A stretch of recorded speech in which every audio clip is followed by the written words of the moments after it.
I'm filing for divorce, Michael said. And I want a DNA test for Lily. If you've ever been falsely accused by someone you trusted, subscribe to Revenge Exposed now, because this was the moment my husband turned our family into a courtroom. I stared at him across the kitchen island.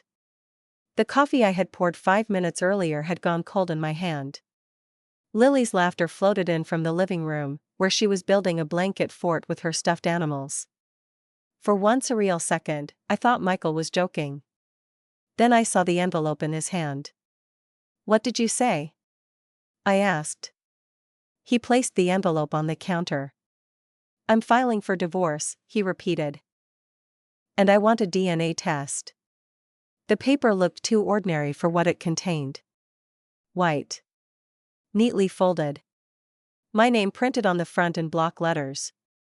I picked it up. My fingers felt numb against the thick legal paper. "You're accusing me of lying about our daughter?" Michael rubbed the back of his neck. "I'm asking for certainty." "Certainty?" I repeated. "After 8 years of marriage and 6 years of raising Lily together?" His jaw tightened. "There have been things that made me question." "What things?" He looked away. "I don't want to argue in front of her." The carefulness of his tone made the accusation worse. As if he were the reasonable one. As if I were the problem waiting to explode. I lowered my voice. "You think Lily isn't your child?" Michael exhaled slowly. "I think I need to know the truth." The kitchen smelled like coffee and cinnamon from the muffins I had baked that morning. A normal Saturday smell.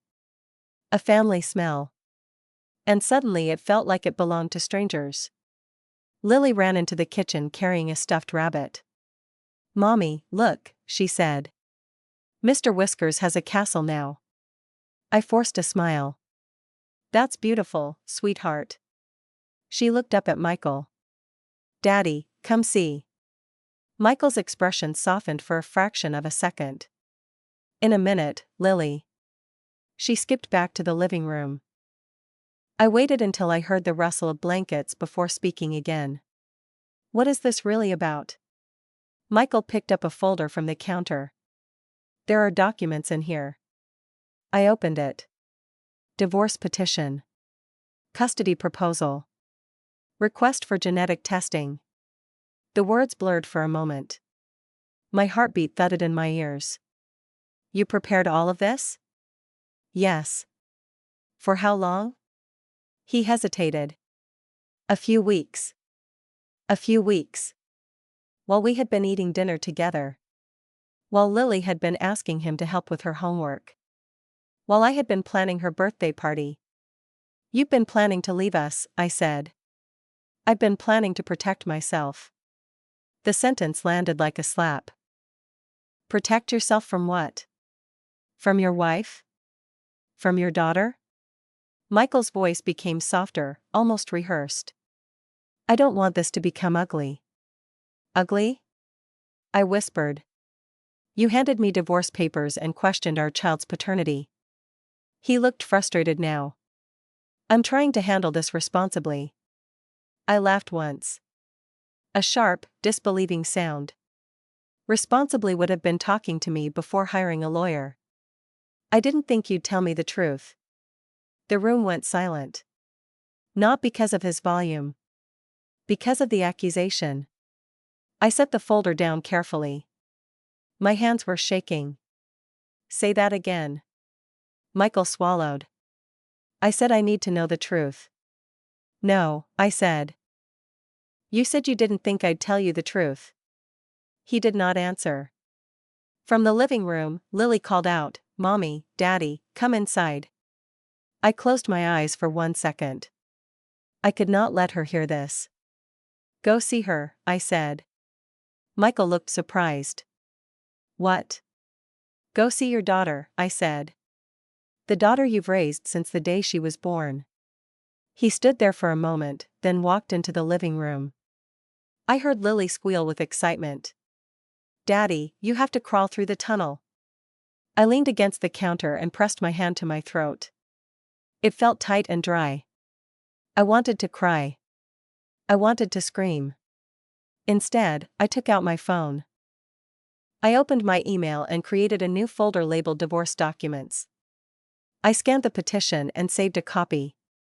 Then I took screenshots of the messages Michael had sent over the past month. The messages suddenly looked different. We need to talk about some things. I've been thinking a lot lately. I just want honesty between us. At the time, I had thought he was stressed about work. Now I saw the buildup. The rehearsed concern. The way he had been preparing the ground for suspicion. I forwarded the documents to my personal email account. Then I texted my friend Rachel.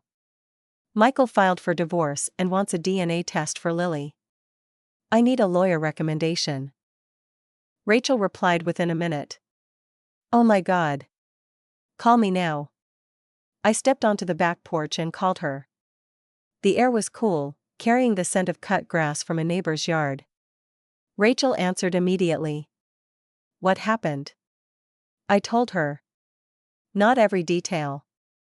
Just the facts. Divorce papers. DNA test. Accusation. Rachel was silent for a moment. Emily, she said carefully, are you okay? No, I said honestly. But I'm clear. Clear? Yes, I said. Lily is Michael's daughter. I know that. Rachel exhaled. Then the test will prove it. I know. What are you going to do? I looked through the window. Michael was crawling through the blanket fort while Lily laughed. The sight hurt so badly I had to look away. I'm going to cooperate with the DNA test, I said. And I'm going to document everything. That's smart. I'm not going to let him turn this into a story about my honesty. Rachel gave me the name of a family law attorney. I wrote it down in my notes app. Then I saved the note under a new heading, Attorney Contact. When I went back inside, Michael was standing in the kitchen again. Lily had returned to the living room.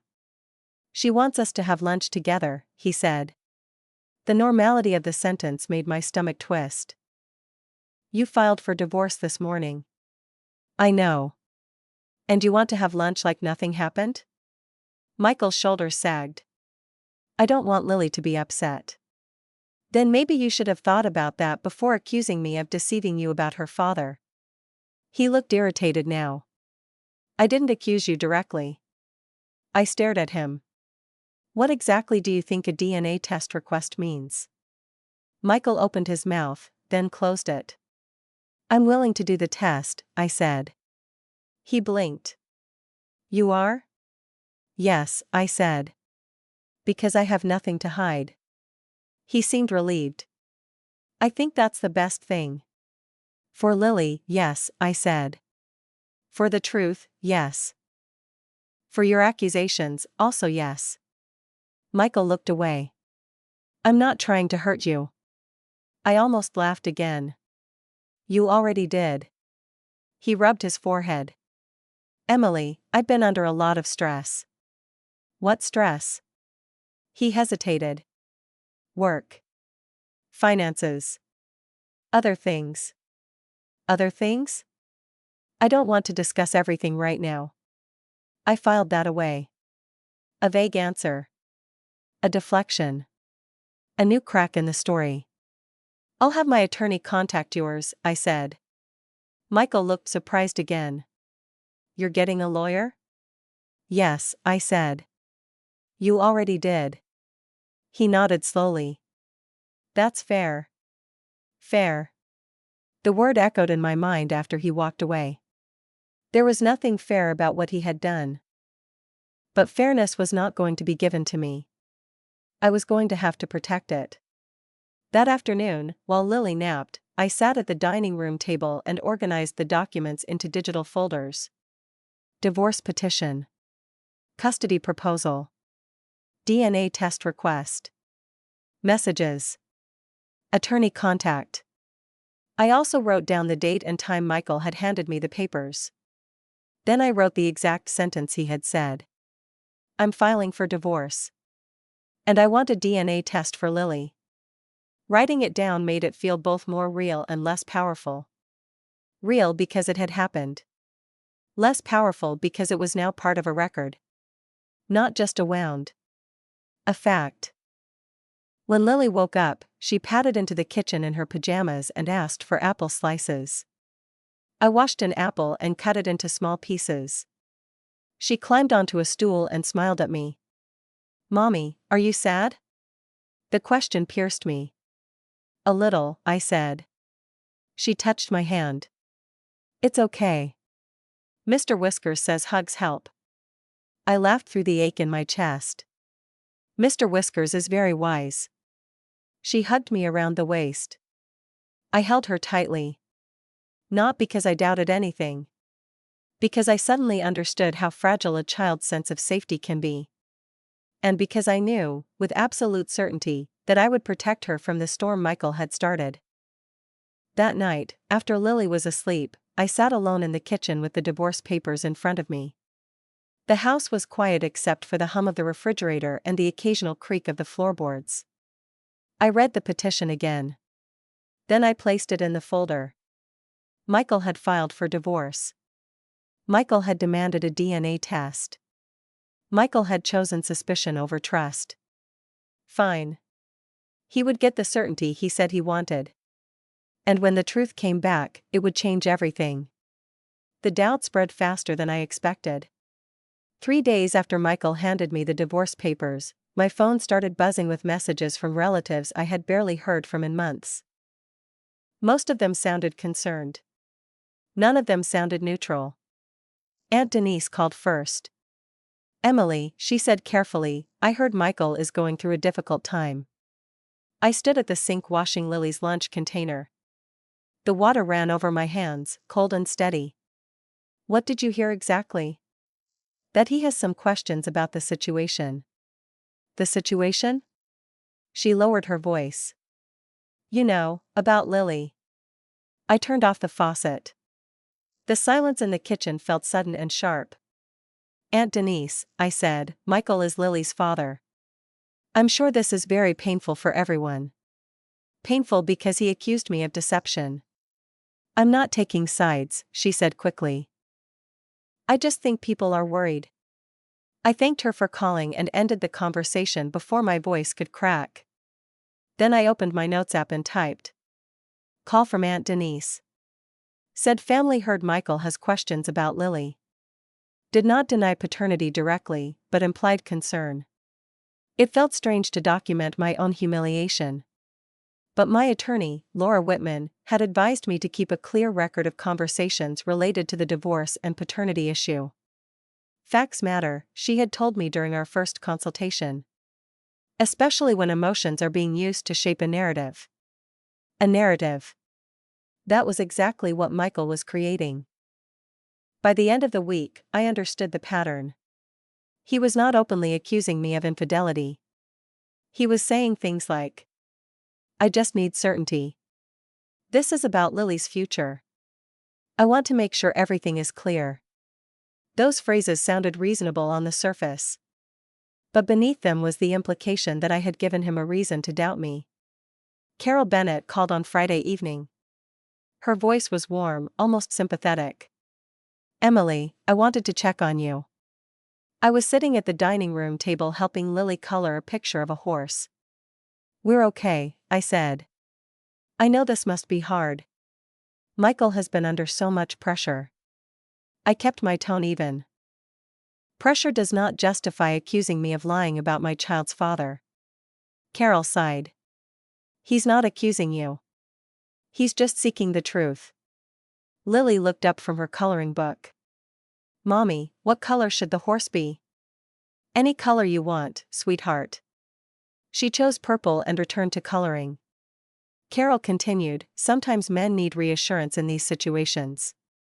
"What situation?" I asked. "The situation where my husband filed for divorce and demanded a DNA test?"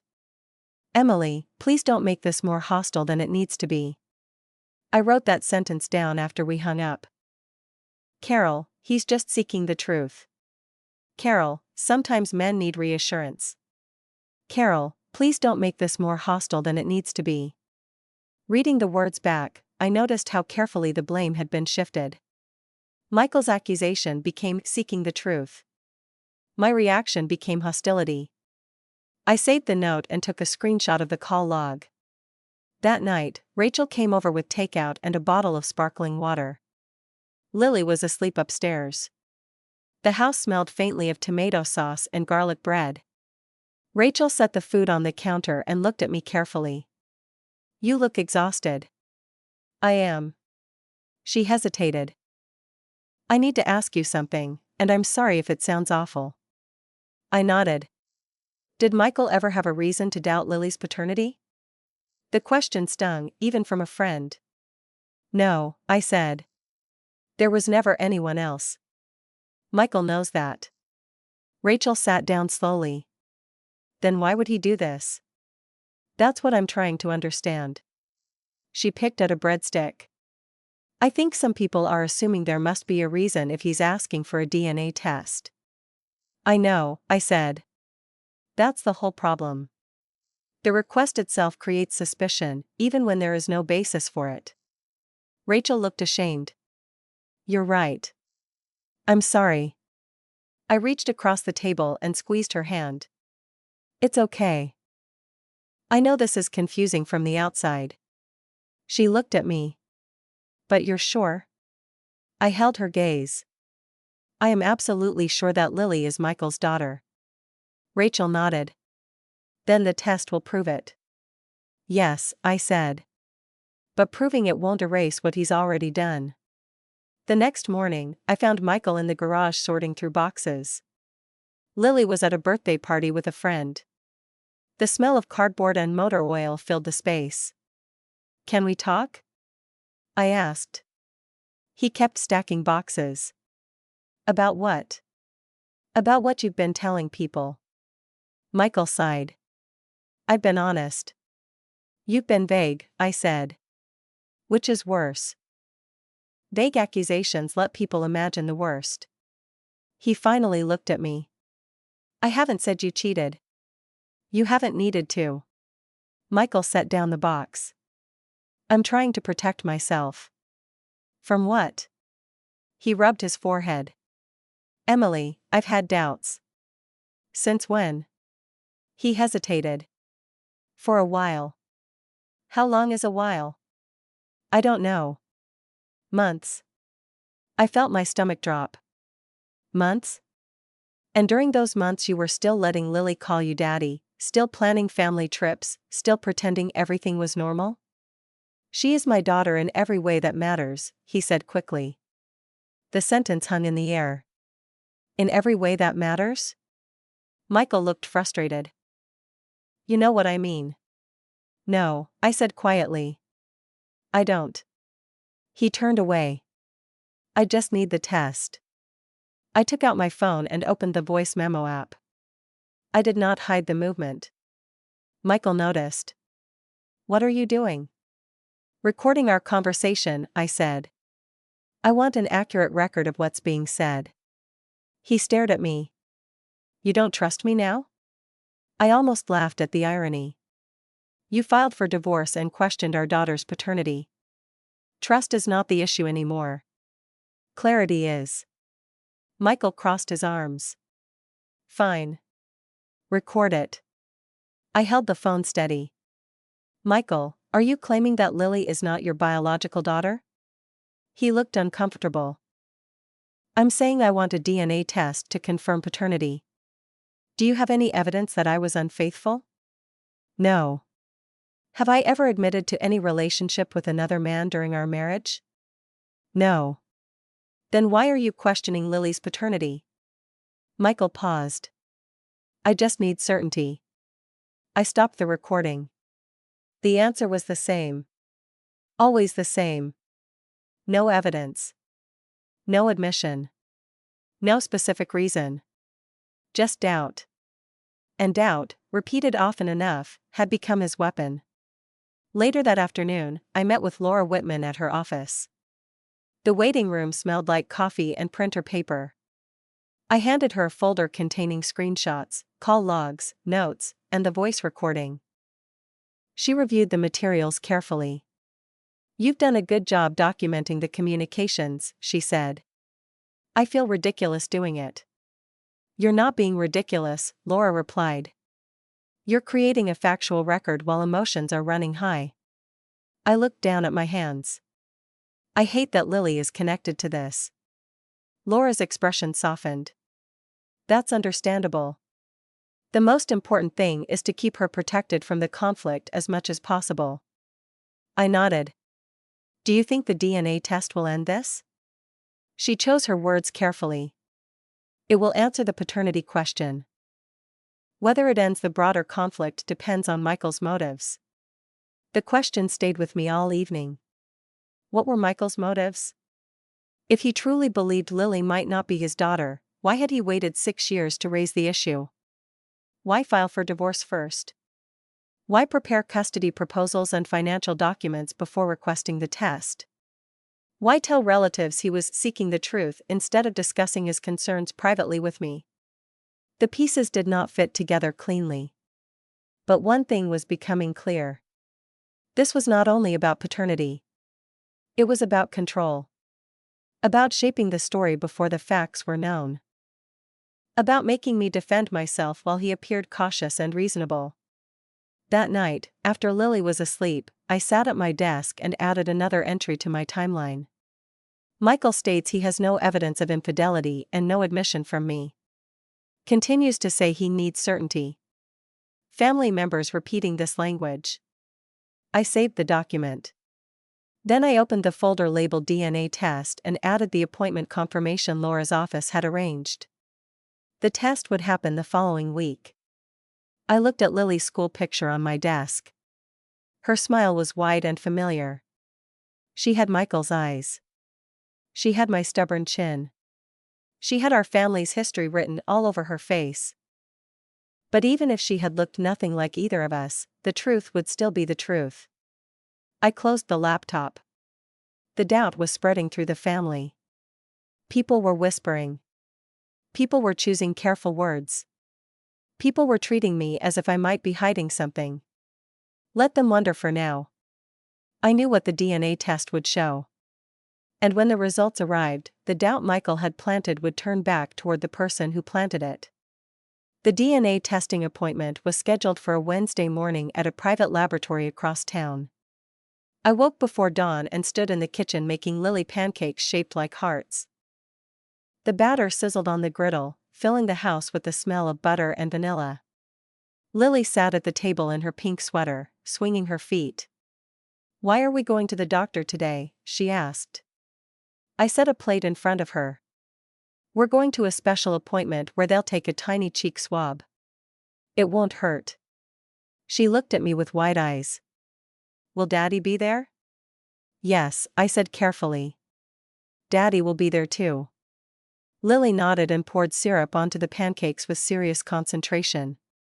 "Can I bring Mr. Whiskers?" "Of course." She hugged the stuffed rabbit to her chest. I turned away from the table for a moment and pressed my hand against the counter.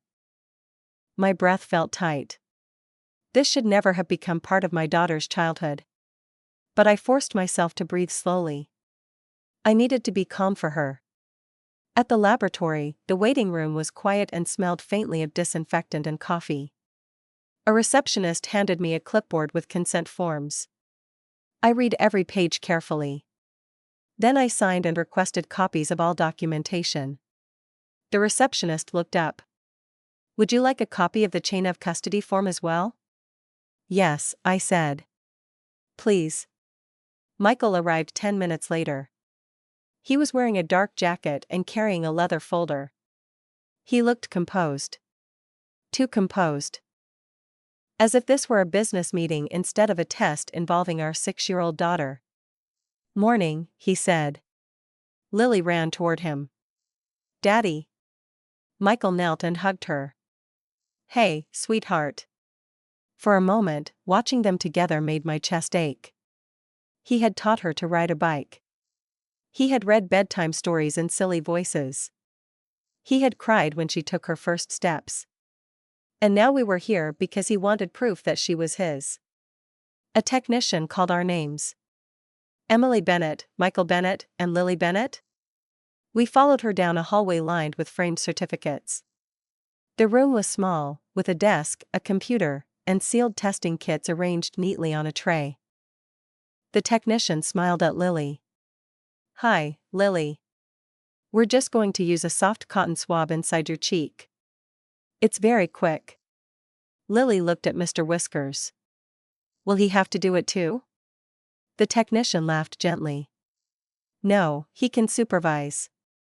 Lily grinned. "Okay."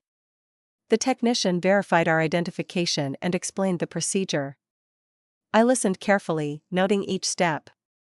When she finished, I asked, "Can I have copies of the completed paperwork before we leave?" "Absolutely," she said. Michael shifted beside me. "Is that necessary?"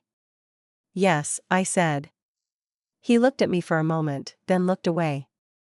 The swab took only seconds. Lily barely flinched. "All done," the technician said. "That was easy," Lily declared. She looked at Michael. "Your turn, Daddy." Michael sat in the chair and completed his swab. Then I completed mine. The technician sealed the samples in labeled containers and asked us to review the information on the forms. I checked every name, date, and sample number. "Everything looks correct," I said. Michael signed his section without reading as carefully. As we left the room, he said, "This is just procedure." I stopped walking. "For you, maybe," I said quietly. "For Lily, this is her life." He looked uncomfortable. "I didn't mean it like that." "Then how did you mean it?" Michael rubbed the back of his neck. "I need to know the truth." I held his gaze. "The truth has never changed." He did not answer. The results would take about 10 business days. 10 days of waiting. 10 days of pretending to be normal for Lily. 10 days of knowing exactly what the answer would be while everyone around me treated it like an open question. That afternoon, I met with Laura Whitman again. She reviewed the testing paperwork and added it to my case file. "You did the right thing by requesting copies," she said. "I want everything documented." Laura nodded. "That's wise. Also, because the divorce is moving forward, we should continue reviewing the financial disclosures." She handed me a packet of preliminary financial documents Michael had submitted. As I flipped through the pages, something caught my attention. "There are transfers here," I said. Laura leaned closer. "Yes. Several transfers from a joint savings account into an account listed only under Michael's name." My stomach tightened. "When were these made?" She pointed to the dates. "Within the last 3 months." 3 months. Around the same time Michael claimed he had begun having doubts. Around the same time he had been preparing divorce papers. I took out my phone and photographed the relevant pages with Laura's permission. Then I emailed the images to myself and saved them in a folder labeled Financial Records. "This may not be improper by itself," Laura said. "But it is important to document and review." "Do we know what the transfers were for?" "Not yet. We can request supporting records through Discovery." I nodded slowly. The room suddenly felt colder. "This wasn't just about paternity, was it?" Laura looked at me carefully. "We don't know his full motives yet. But the timing of the financial activity is relevant." I drove home in silence. The late afternoon sun flashed through the trees along the road. My hands tightened on the steering wheel. I thought about Michael saying he needed certainty. I thought about the divorce papers already prepared before the DNA test. I thought about the money being moved out of our joint account. The pieces still did not form a complete picture. But they were beginning to point in the same direction. That evening, Lily sat at the kitchen table drawing pictures of rabbits. "Mommy," she said, "the lady at the doctor's office was nice." "She was very nice." Daddy looked serious. I swallowed. "Daddy has a lot on his mind right now." Lily nodded. "Will everything be okay?" I knelt beside her chair and looked into her eyes. Yes, I said. You are loved very much. And you are not responsible for any grown-up problems. She wrapped her arms around my neck. I held her tightly. After she went to bed, I sat at my desk and updated my timeline. DNA testing completed. Chain of custody documentation obtained. Michael attended and described test as just procedure. Then I added another entry. Reviewed preliminary financial disclosures with attorney. Noted transfers from joint savings account to account in Michael's name within the last 3 months. I saved the document and backed up the files to cloud storage. The apartment was quiet. The only sound was the faint hum of the dishwasher. I opened the screenshot folder containing Michael's earlier messages. One message from 2 months before stood out. We need to start getting our finances organized. At the time, I had replied. Sure. Let's review everything this weekend. He had responded. I'll handle some of it. I stared at the words. Maybe it was nothing. Maybe it was normal financial planning. Or maybe it was part of a larger plan that had begun before he ever asked for a DNA test. My phone buzzed with a message from Rachel. How did the appointment go? I typed back. Fine. Lily handled it better than the adults did. Rachel replied with a sad emoji. When the results come back, this will all be over. I looked at the message for a long moment before answering. The paternity question will be over. I'm not sure the rest of it will be. I set the phone down and leaned back in my chair. For the first time since Michael filed for divorce, I allowed myself to feel the full weight of the situation. Not doubt about Lily. That doubt did not exist in me. The weight was grief. Grief for the marriage I thought I had. Grief for the trust that had been broken. Grief for the innocence that had been taken from a child who should have been worried only about school, friends, and stuffed rabbits. But beneath the grief, something steadier was forming. Resolve. I had agreed to the DNA test. I had documented the process. I had preserved the financial records. I had built a timeline while Michael built suspicion. Now all that remained was the waiting. And when the results arrived, they would not just answer the question Michael had raised. They would expose why he had raised it.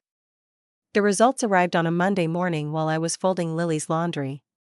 My phone rang, and the caller ID showed the laboratory's number. For one brief second, my stomach dropped. Not because I doubted the outcome. Because the moment had finally arrived. Mrs. Bennett, the coordinator said. Yes. I'm calling to inform you that the DNA test results are available. The results confirm that Michael Bennett is Lily Bennett's biological father. I closed my eyes. The words settled into the room with a strange mixture of relief and anger. Relief because the truth was now documented. Anger because the truth had never needed proving in the first place. Thank you, I said. Can you send the formal report to my attorney as well? Yes, we have authorization to release the report to Ms. Whitman's office. Please do that. After I hung up, I sat on the edge of Lily's bed. Her room smelled faintly of bubblegum shampoo and the lavender spray she liked on her pillow. The stuffed rabbit, Mr. Whiskers, was tucked under her blanket. I let myself breathe for a moment. Michael is Lily's biological father. A fact. A scientific confirmation. A truth that had been obvious to me from the day she was born. My phone buzzed with a message from Laura Whitman. The DNA results have been received. They confirm Michael's paternity. I will send you the official report shortly. I replied. Thank you. Please add it to the case file. Then I saved the message in my DNA test folder. Lily came downstairs a few minutes later, rubbing sleep from her eyes. Mommy, can I have cereal? Of course. I poured cereal into her bowl and sliced strawberries beside it. She looked up at me. You're smiling. I touched her cheek. I'm happy to see you. She grinned and began eating. I watched her for a moment, feeling the ache in my chest soften into something steadier. She had done nothing wrong. She had never been in question. Michael arrived that afternoon to pick Lily up for his scheduled parenting time.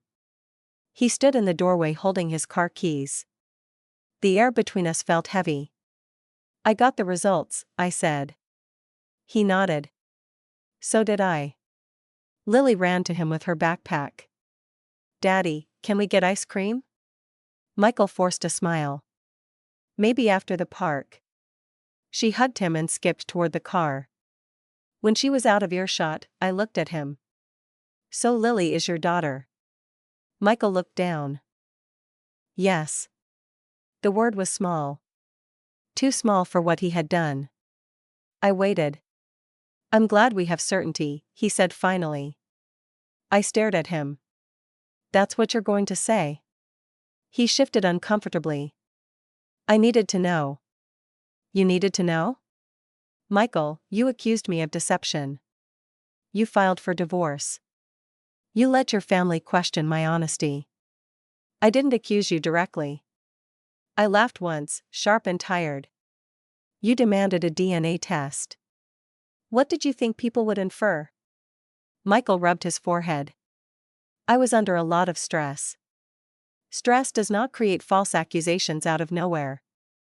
He looked toward the car, where Lily was buckling her seatbelt. "I don't want to fight in front of her." "Then maybe you should have considered her before you made this a public suspicion." He opened his mouth, then closed it. "I'm sorry," he said quietly. The apology hung in the doorway. I wanted it to feel satisfying. It didn't. "Sorry for what?" I asked. "For putting you through this." "And Lily?" Michael looked away. "I'm sorry for involving her." I nodded once. "Good. Because she is the one who deserved protection from the beginning." He left with Lily, and I stood in the doorway watching the car disappear down the street. The neighborhood was quiet. A lawn mower hummed somewhere in the distance. I closed the door and leaned against it. The house felt both lighter and emptier. Rachel called within the hour. "Well?" she asked. "The test confirmed Michael is Lily's biological father." Rachel exhaled loudly. "I knew it. I mean, I believed you. But still." "How did he react?" "Awkwardly." "That's generous." I sat at the kitchen table. "He said he was glad to have certainty."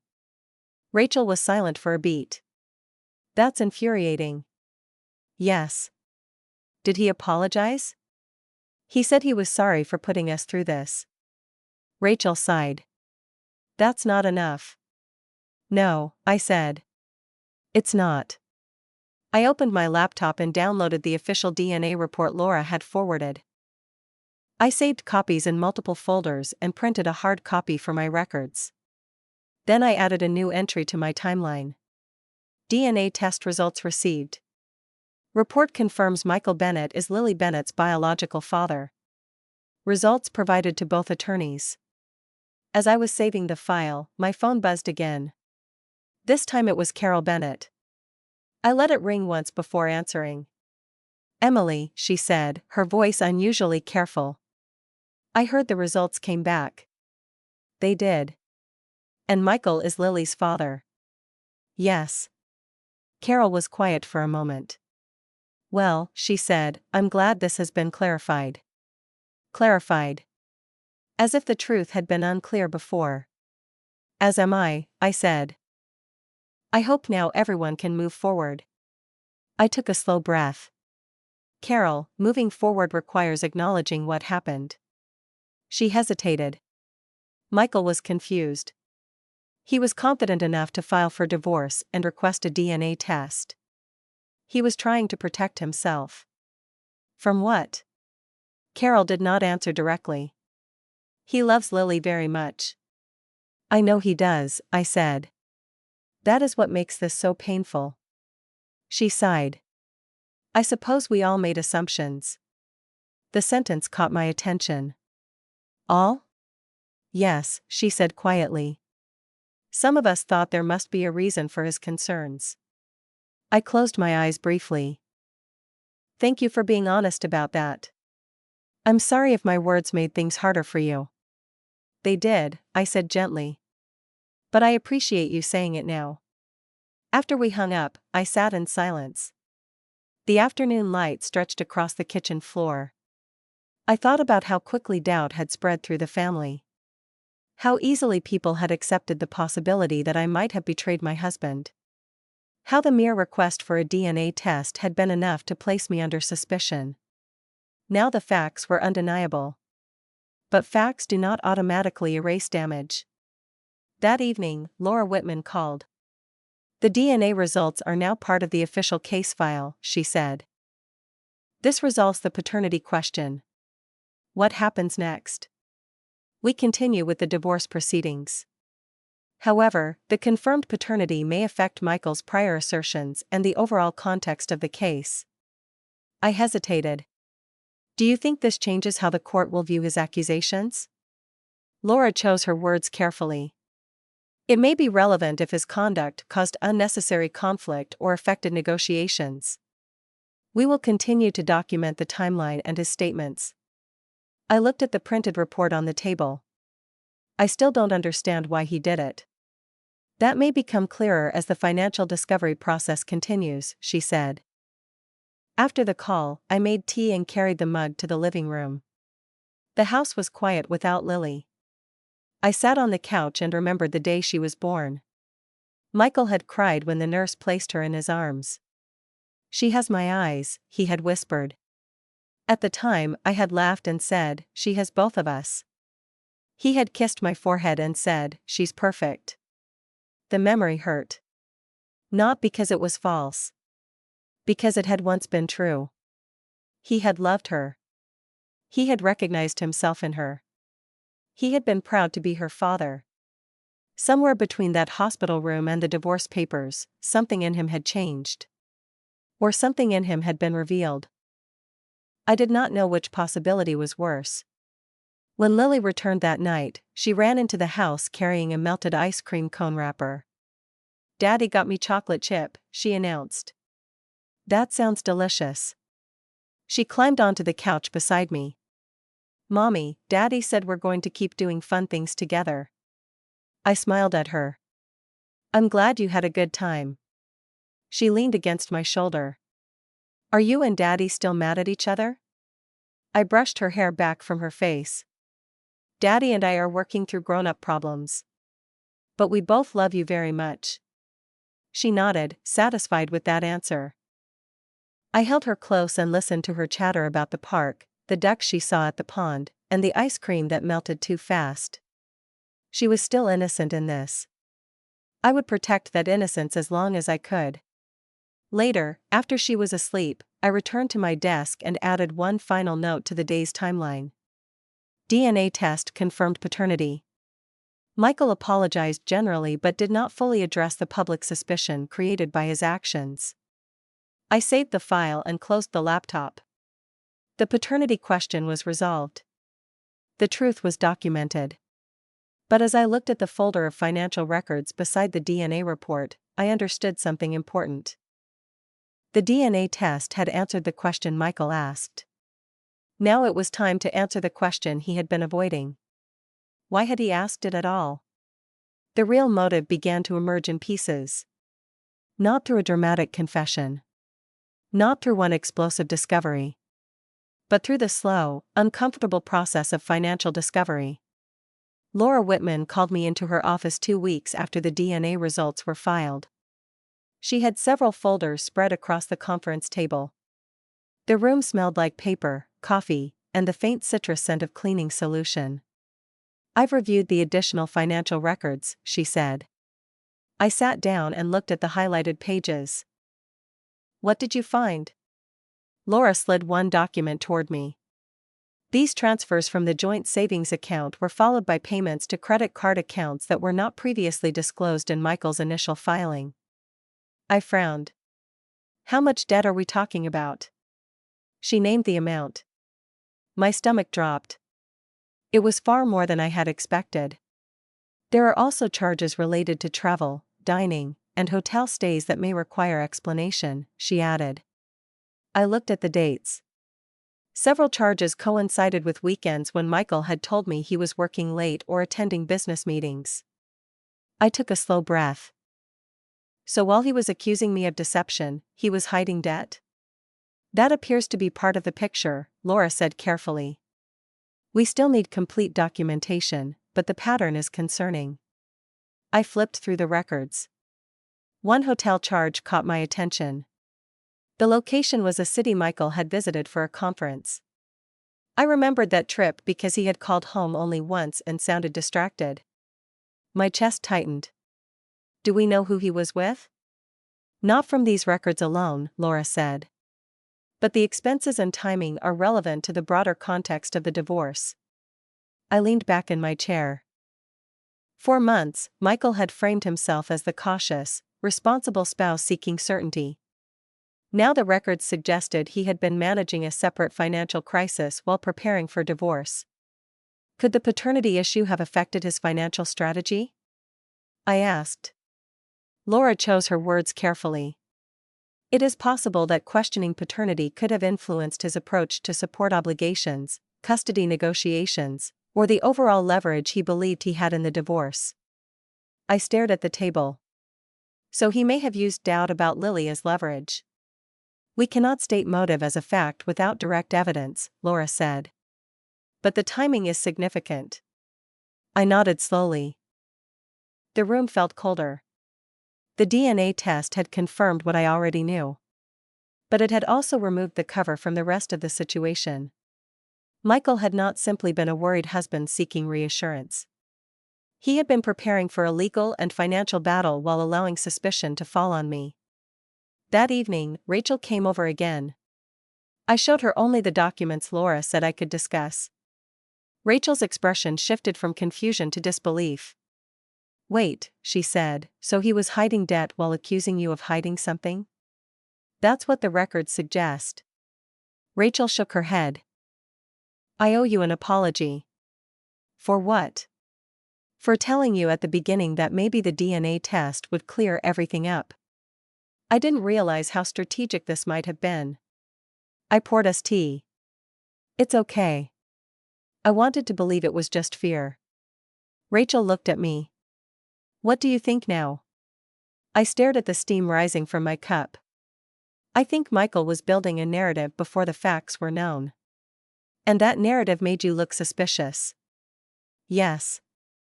Rachel set down her cup. That's cruel. I swallowed. Yes. The next day, Michael asked to meet at a coffee shop near his office. I agreed because Laura advised me to keep communication civil and focused on practical matters. The cafe smelled like espresso and toasted bread. Rain tapped softly against the windows. Michael arrived a few minutes late and sat across from me. He looked tired. There were faint shadows under his eyes. Thanks for meeting me, he said. I kept my tone neutral. What did you want to discuss? Michael wrapped his hands around his coffee cup. I wanted to apologize again. I waited. I handled things badly, he said. The DNA test, the way I talked about it. I know it hurt you. It hurt Lily too, I said. He looked down. I know. I studied his face. Why did you really do it, Michael? He exhaled slowly. I told you. I had doubts. That is not a complete answer. He looked up at me. What do you mean? I mean the timing does not make sense. You filed for divorce before the DNA test. You prepared financial documents. You moved money between accounts. And you let your family believe there was a reason to question my honesty. Michael's jaw tightened. You've been looking through my finances. Our attorneys have been reviewing the disclosures required in the divorce. He looked away. Things were complicated. There it is again, I said quietly. Complicated. Stress. Certainty. You keep using words that sound reasonable while avoiding the actual explanation. Michael rubbed his forehead. I was under pressure. Financial pressure? He hesitated. Yes. I let the silence stretch. There were debts, he admitted. More than I told you about. How much more? He named an amount close to what Laura had shown me. I felt a familiar ache behind my ribs. You hid that from me. I was trying to handle it. And the hotel charges? Michael looked startled. You've seen those too? They were part of the financial records. He looked down at his coffee. They were related to work travel. Were they? Michael did not answer immediately. After a long pause, he said, I made mistakes. I held his gaze. Were you having an affair? He closed his eyes briefly. It was brief, he said. And it was before I filed for divorce. The words landed heavily. I had suspected there might be more. Hearing it confirmed still hurt. So while you were accusing me of deception, you were being unfaithful. Michael looked ashamed. It wasn't like that. I almost laughed. How was it? He rubbed his face. I was overwhelmed. I made bad decisions. Bad decisions, I repeated. Plural. He nodded. The debt, the affair, the way I handled the divorce. I know it looks terrible. It does not just look terrible, I said. It was terrible. Michael's voice softened. I didn't know how to fix it. So you tried to create doubt about Lily's paternity? He looked up sharply. I didn't plan it that way. Then explain the sequence. Michael was silent. You filed for divorce, I continued. You requested a DNA test. You told people you needed certainty.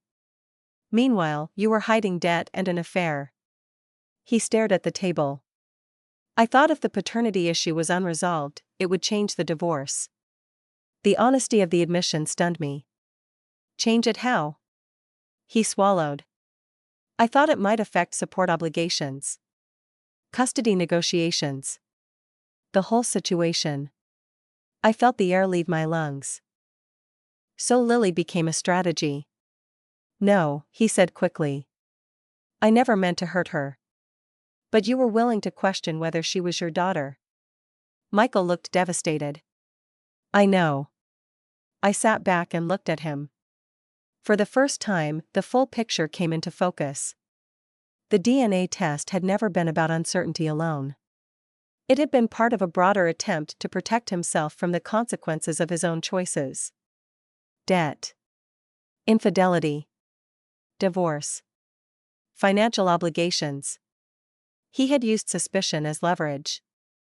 You could have told me the truth, I said quietly. Michael's eyes filled with regret. I was ashamed. And instead of facing your shame, you tried to make me carry suspicion. He nodded slowly. I see that now. I stood up. I need to go. Emily. I paused. What? I am sorry. I looked at him for a long moment. I believe you are sorry now, I said. But being sorry now does not erase what you did then. I walked out into the rain. The cool air hit my face, carrying the scent of wet pavement and autumn leaves. I sat in my car and let the windshield wipers move back and forth for a minute before starting the engine. Then I took out my phone and opened my notes app. I wrote down the conversation while it was fresh. Michael admitted hidden debt, a brief affair, and that he believed the unresolved paternity issue might affect support obligations and custody negotiations. I saved the note. Then I forwarded a summary to Laura Whitman. When I got home, Lily was building another blanket fort in the living room. Mommy, she said, this one is a castle. I knelt beside her. It's a beautiful castle. She smiled. Can you come inside? I crawled into the fort and sat beside her. The blanket walls glowed softly with afternoon light. For a moment, the world outside the fort disappeared. Lily handed me Mr. Whiskers. He says everyone in the castle has to tell the truth. I looked at the stuffed rabbit and then at my daughter. That's a very good rule, I said. She nodded solemnly. Because secrets make things messy. I pulled her into my arms. Yes, I whispered. They do. That night, after Lily was asleep, I sat at my desk and organized the latest documents. The DNA report. The financial records. My notes from the coffee shop conversation. The timeline was no longer just a record of accusations. It was becoming a record of motive.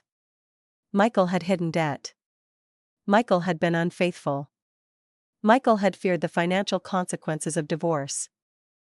And Michael had chosen to question Lily's paternity while all of those problems were unfolding. The truth had changed everything.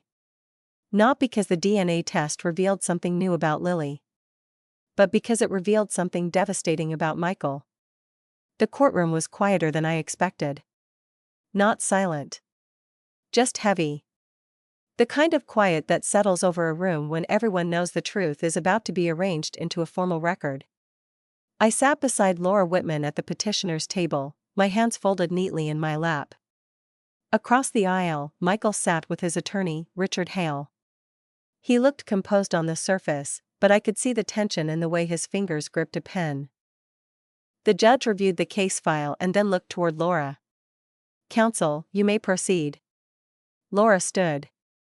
Your Honor, this matter involves the dissolution of a marriage in which the respondent raised doubts regarding the paternity of the minor child, Lily Bennett. A court-authorized DNA test has conclusively confirmed that Michael Bennett is the biological father of the child. She handed a copy of the DNA report to the clerk. The report confirms paternity with a probability exceeding 99.99%. The judge nodded and reviewed the document. Michael kept his eyes on the table. Laura continued. In addition to the paternity issue, we have evidence of undisclosed financial activity, including transfers from joint accounts, significant personal debt, and expenditures that were not initially disclosed during the divorce proceedings. Richard Hale rose. Your Honor, my client acknowledges the DNA results and accepts full legal responsibility as Lily Bennett's father. We would ask the court to focus on resolving the remaining financial and custody matters in a constructive manner. The judge looked at Michael.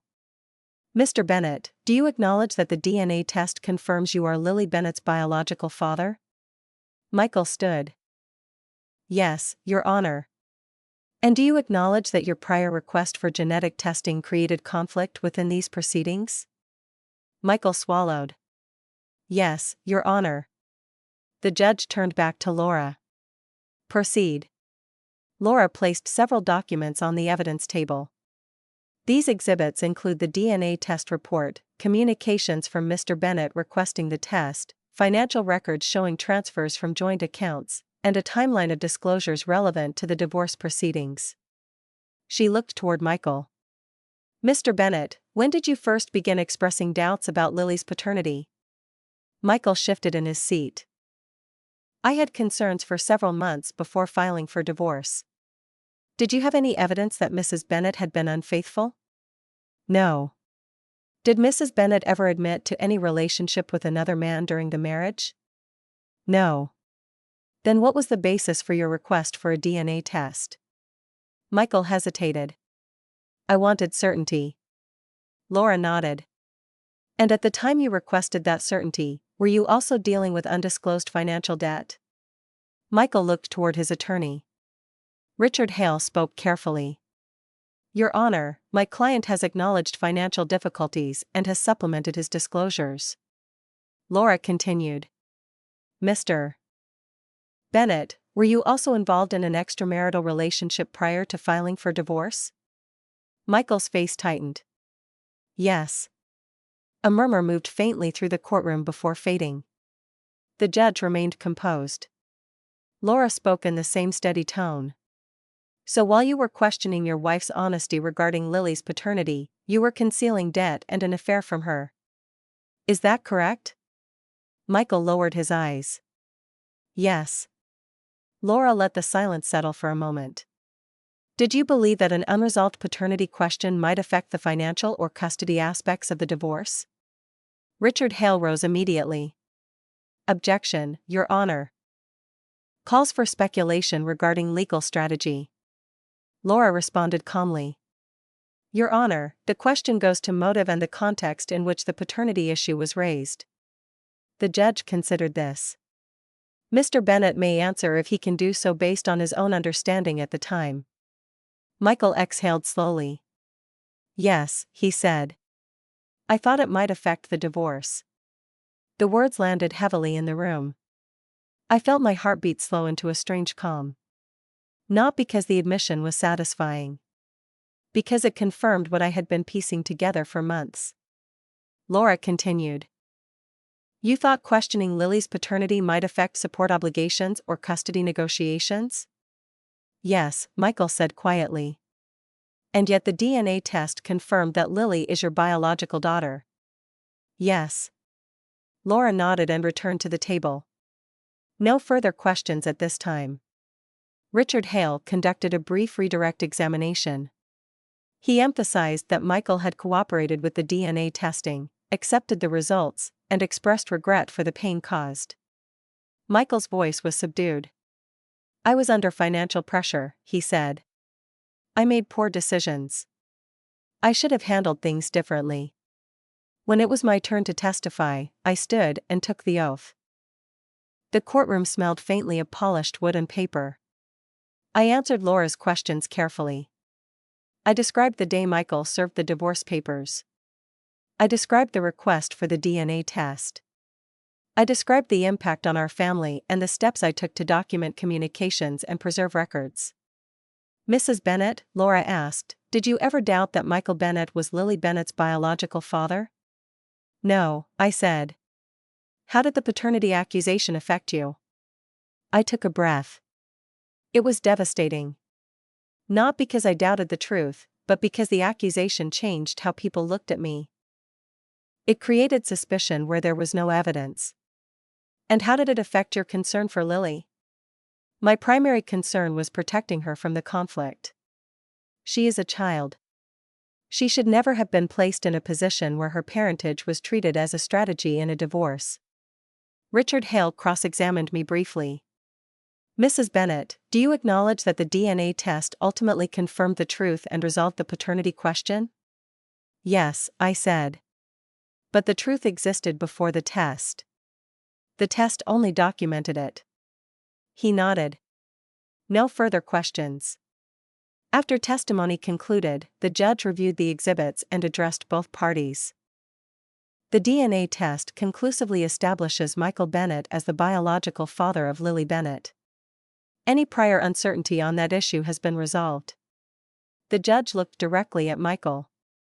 Mr. Bennett, the court is also concerned by the evidence that paternity doubts were raised in the context of undisclosed financial issues and other marital misconduct. While parties may seek legal clarification when genuine uncertainty exists, the court expects such matters to be raised responsibly and without unnecessary harm to the child or the other parent. Michael nodded.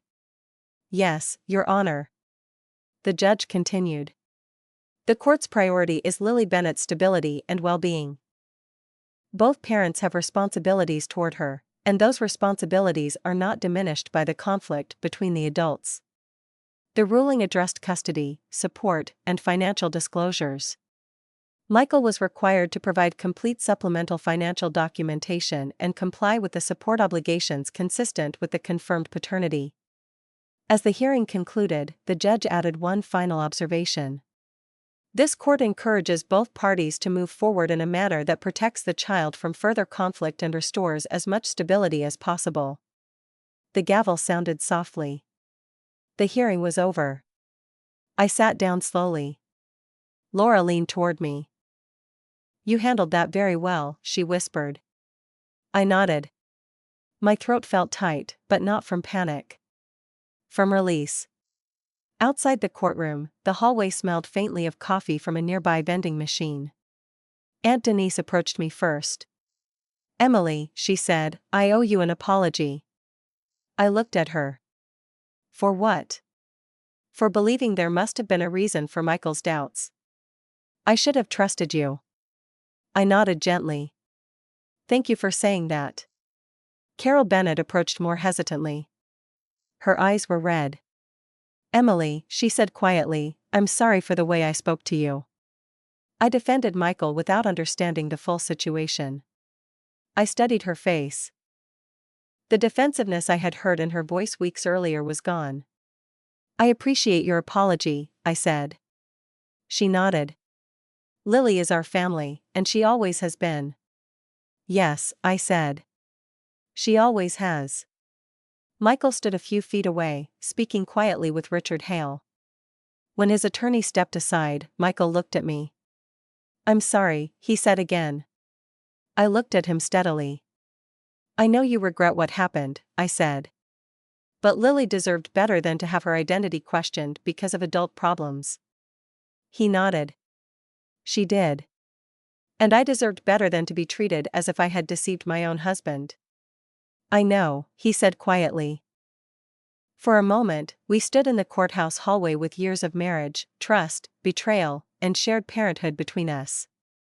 I did not feel triumphant. I felt clear. The DNA test had not changed the truth.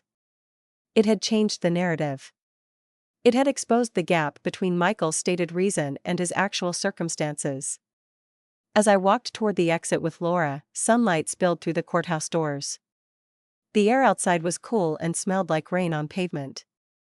I took a deep breath. The legal battle was not entirely finished. There would still be paperwork, schedules, and adjustments. But the central lie had collapsed. Lily was Michael's daughter. She had always been his daughter. And the court record now reflected what I had known from the beginning. The truth had been forced into the light. And once it was there, Michael's strategy could no longer hide behind doubt. The final divorce agreement was signed on a rainy Thursday afternoon. By then, the DNA results were firmly part of the court record. Michael's paternity had been confirmed. The financial disclosures had been updated. The settlement reflected his obligations as Lily's father and the need for a stable co-parenting arrangement. I sat in Laura Whitman's office and signed the last set of documents. The pen felt heavy in my hand. Not because I was unsure. Because the marriage I had built for 8 years was ending in black ink and legal language. Laura reviewed the paperwork one final time. This resolves the major outstanding issues, she said. You have a clear parenting schedule, confirmed support obligations, and documented financial disclosures. I nodded. Thank you for helping me through this. You did the hard part, Laura replied. You stayed focused on the facts and on Lily's well-being. I gathered the papers into a folder. The office smelled faintly of coffee and printer toner. Outside, rain streaked down the windows. As I walked to my car, I realized my hands were steady. For months, I had lived inside a storm of accusations, suspicion, legal meetings, and painful discoveries. Now the storm was not completely gone. But it was no longer controlling me. At home, Lily was building a tower of blocks in the living room. She looked up when I came in. Mommy, look how tall it is. I set down my bag and knelt beside her. It's amazing. She placed another block on top and smiled proudly. Do you think it will fall? Maybe, I said. But if it does, we can build it again. Lily considered this. Then it's okay if it falls. I smiled. Yes. It's okay if we have to rebuild. That became our quiet theme over the next few months. We rebuilt routines. We rebuilt our home life. We rebuilt small rituals that made Lily feel secure. Saturday pancakes. Library trips. Movie nights with popcorn and blankets. Bedtime stories where Mr. Whiskers always found his way home. Michael remained part of Lily's life through the parenting schedule. At first, the exchanges were awkward and formal. We spoke mostly about practical matters, school pickup, doctor appointments, soccer practice, and homework. One evening, while Michael was dropping Lily off, he paused on the porch. She had a good weekend, he said. I'm glad. He looked at me. I'm trying to do better. I nodded. For Lily's sake, I hope you do. He swallowed. I know I damaged trust. Yes, I said. And I know I have to earn it back over time. I appreciated the honesty, even though it did not erase the past. Consistency matters, I said. Especially for her. Michael nodded. She deserves that. She does. After he left, Lily ran inside holding a small paper crown. Daddy and I made this at the museum. It's beautiful, I said. She placed it on my head and laughed. You're the queen of the castle. I laughed too. For the first time in a long while, the laughter felt uncomplicated. Rachel visited often during that first year after the divorce. One afternoon, we sat on the back porch while Lily played in the yard with a sprinkler. The air smelled like fresh grass and sunscreen. You seem different, Rachel said. I looked at her. How? Calmer, she said. Stronger. Like you're not waiting for someone else to explain your reality anymore. I thought about that. I think I spent a long time trying to understand why Michael did what he did. And now? Now I understand enough. He was afraid. He was hiding things. He made terrible choices. But his choices do not define my worth or Lily's worth. Rachel smiled. That sounds like peace. It's the beginning of it. I returned to work with renewed focus. I accepted a project I had previously turned down because I had been trying to hold my marriage together. I reconnected with friends I had neglected during the months of crisis. I started taking evening walks after Lily went to bed, listening to music and letting my body remember what it felt like to move without carrying constant anxiety. One night, I found the old folder labeled DNA test while organizing my desk. I opened it and looked at the report. Probability of paternity, greater than 99.99%. The words no longer made my chest tighten. They simply stated a fact. Lily was Michael's daughter. She had always been his daughter. The test had not changed that truth. It had changed who was exposed by the process. I closed the folder and placed it in a storage box. Then I labeled the box resolved. A few weeks later, Lily had a school event where parents were invited to attend. Michael and I both came. We sat in different seats, but we both applauded when Lily walked onto the stage holding a paper star she had made in art class. After the event, Lily ran between us. Did you see my star? It was wonderful, I said. Michael nodded. You did a great job, sweetheart. Lily beamed. Can we all get ice cream? Michael and I exchanged a brief look. For a second, the old ache surfaced. Not because I wanted the marriage back. Because I remembered the version of our family that had once felt safe. Then I looked at Lily's hopeful face. Sure, I said. We can get ice cream. We walked to the nearby shop together. It was not a perfect family moment. It was not a reunion. It was two adults trying to create a stable memory for a child they both loved. And for that afternoon, that was enough. Later that night, after Lily was asleep, I sat in the living room and listened to the quiet house. Rain tapped softly against the windows. I thought about the day Michael handed me the divorce papers. I remembered the cold feel of the envelope in my hands. I remembered the shock of hearing him ask for a DNA test. I remembered the humiliation of watching doubt spread through the family. I remembered the clinic, the waiting, the results, the courtroom, and the moment his motive became clear. The DNA test had changed everything. Not because it revealed a secret about Lily, but because it revealed the lengths Michael had been willing to go to protect himself from the consequences of his own choices. That realization had once felt devastating. Now it felt clarifying. I had spent months defending a truth I already knew.